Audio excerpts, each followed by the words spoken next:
Sekelas Ahmad Dhani, politikus yang juga musisi papan atas ini, ternyata bisa terjerat kasus informasi teknologi elektronik. Kicauannya di sebuah media sosial mengantarkannya harus merasakan pengapnya jeruji besi. Hakim memvonis Ahmad Dhani bersalah karena sebuah kicauan dan katanya tangan.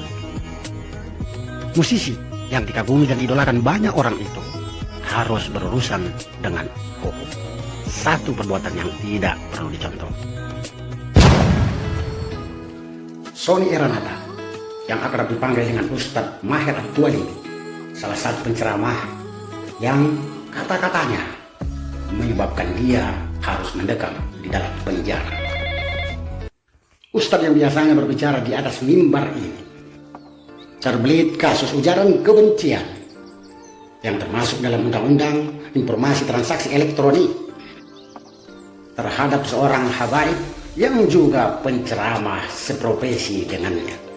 Keseleo lidah atau gatalnya jari-jari tangan membuat Ustadz ini harus mendekam di dalam penjara.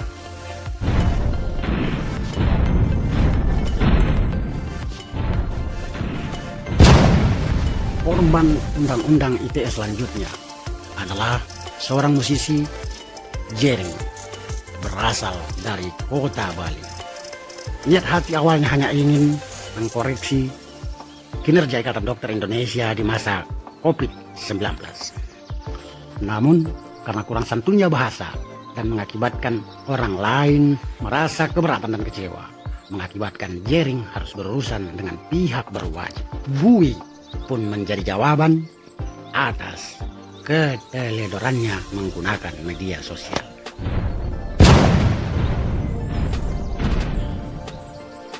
Azril atau yang lebih dikenal dengan nama Ariel Noah yang berasal dari kota Medan ini juga tersandung kasus ITE di masa-masa jaya karirnya. Namun berbeda dengan kasus-kasus sebelumnya, Ariel berurusan dengan pihak berwajib karena konten asusila yang direkam di dalam ponselnya. Ariel pun harus mendekam di dalam penjara selama 4 tahun karena keteledorannya itu. Satu pelajaran bagi kita semua untuk tidak melakukan hal yang sama seperti ini.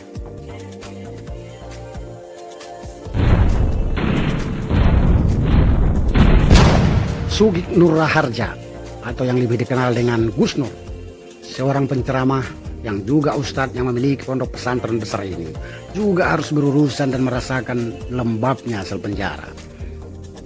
Hal tersebut terjadi karena ustadz yang sering mengajak orang bermuhabalah ini di media massa melakukan penghinaan terhadap sebuah organisasi terbesar Islam, Nahdlatul Ulama.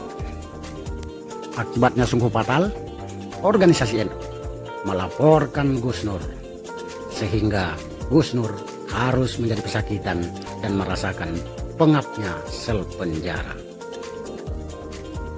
Ternyata tidak hanya artis yang gayanya glamor yang terjerat ITE, bahkan ustadz sekalipun bisa terjerat undang-undang transaksi elektronik.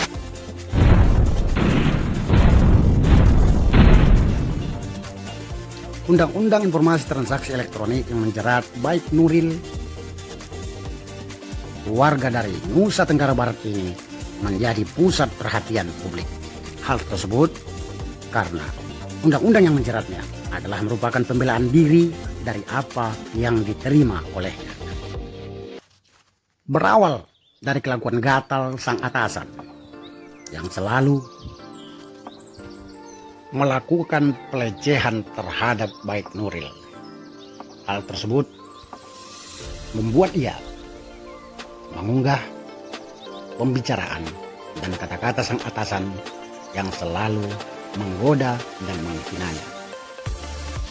Unggahan tersebut dilaporkan oleh sang atasan, mengakibatkan baik Nuril harus berurusan dengan hukum. Baik sempat juga merasakan pengapnya sel penjara.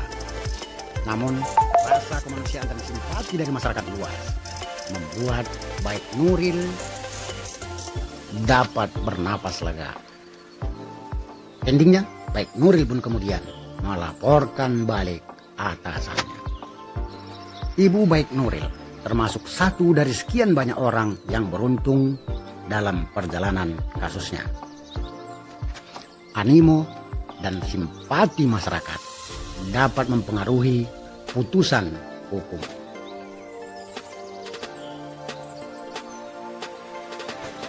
Berbeda dengan kasus hukum yang dialami oleh Ibu Prita. Ibu ini berurusan dengan hukum karena tersangkut kasus undang-undang ITE. Berawal dari unggahannya atas ketidakpuasannya terhadap pelayanan Rumah Sakit Omni Internasional. Unggahan di media sosial itu pun berbuntut panjang. Pihak Rumah Sakit Omni Internasional melaporkan Ibu Prita, baik pidana dan perdata, ke aparat penegak hukum. Walau sempat divonis 6 bulan penjara oleh pengadilan, namun Prita akhirnya juga dapat bernapas lega. Kembali atas nama rasa kemanusiaan, kasus hukum Prita menjadi perhatian publik. Dianulirnya sehingga Prita dan Baik Prita membuktikan kalau undang-undang ITE adalah undang-undang yang disebut karet.